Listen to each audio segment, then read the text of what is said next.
Hello friends, today we will study what is the base to choose the occupation in your life. आप जो occupation अपनी life में choose करते हैं उसका बेस क्या हो सकता है। आज हम लोग इस चीज़ को स्टडी करेंगे। जैसे people take up different occupations when they grow up. Most people choose an occupation related with their favorite childhood activity or interest in their parents' occupation. Many people choose an occupation on the basis of a special skill they have, educational qualifications or training, such as painting, singing, designing, or joining the army. The choice of occupation also depends upon the availability of some raw materials and the type of landform where they live. देखिए, जो हम लोग अपनी life में occupation choose करते हैं जिसमें हम लोग अपना कैरियर बिल्डअप करना चाहते हैं, उसके लिए बहुत सी चीज़ें ऐसी हैं जो हम बेस बनाते हैं। नंबर 1, चाइल्डहुड एक्टिविटी और interest in their parents occupation. जैसे देखिए, ये बच्चा पेंटिंग में बचपन में इंटरेस्टेड है, ये चाइल्डहुड एक्टिविटी है। कोई बच्चा डांस में, कोई सिंगिंग में, कोई म्यूज़िक में अपना कैरियर बिल्डअप करना चाहता है। तो इस तरह से ये जो एक सामने पिक्चर है, ये एक ऐसे बच्चे का है जो बचपन में पेंटिंग में इंटरेस्ट रखता है और वो ब्रश, कलर और प्लेन पेस्ट को लेकर कुछ इस तरह की ड्राइंग्स बनाता है। तो बड़े होकर ज़्यादातर चांसेस इसके हैं कि ये बड़े होकर पेंटर बनेगा।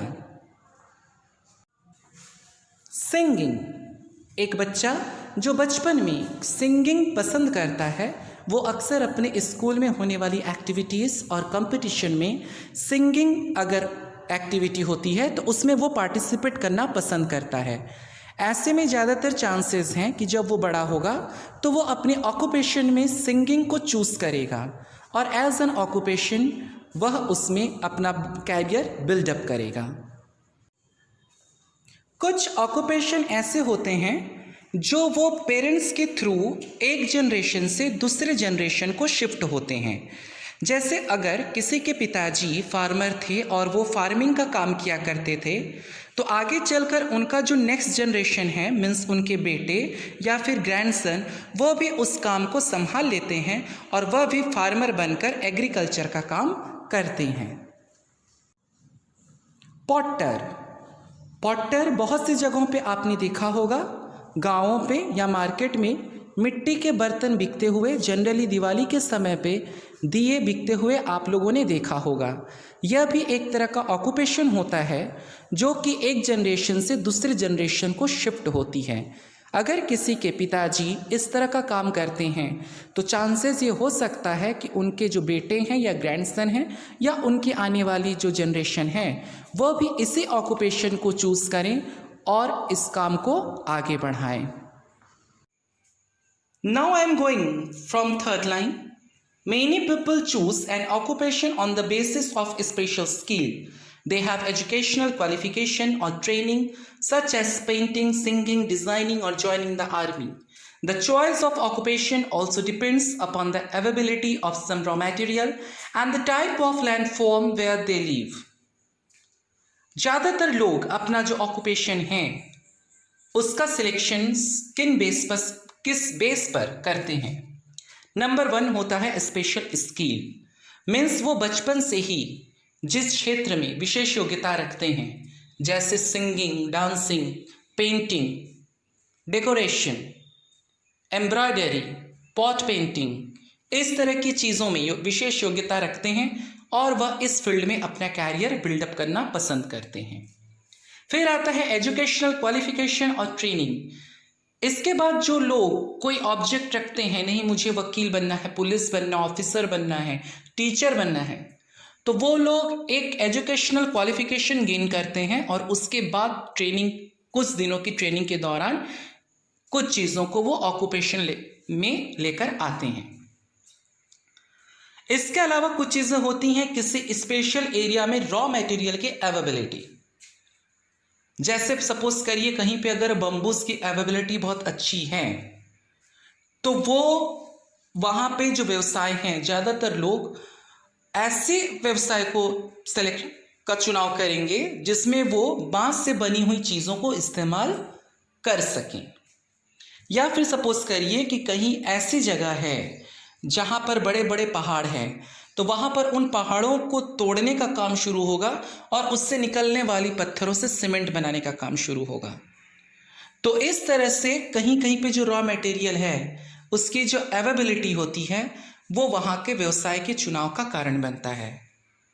और कभी कभी कहीं का लैंड फॉर्म, मतलब कि वहाँ का जो लैंड फॉर्म है वो किस तरह का है, जो ज़मीन है वो किस फॉर्म में है।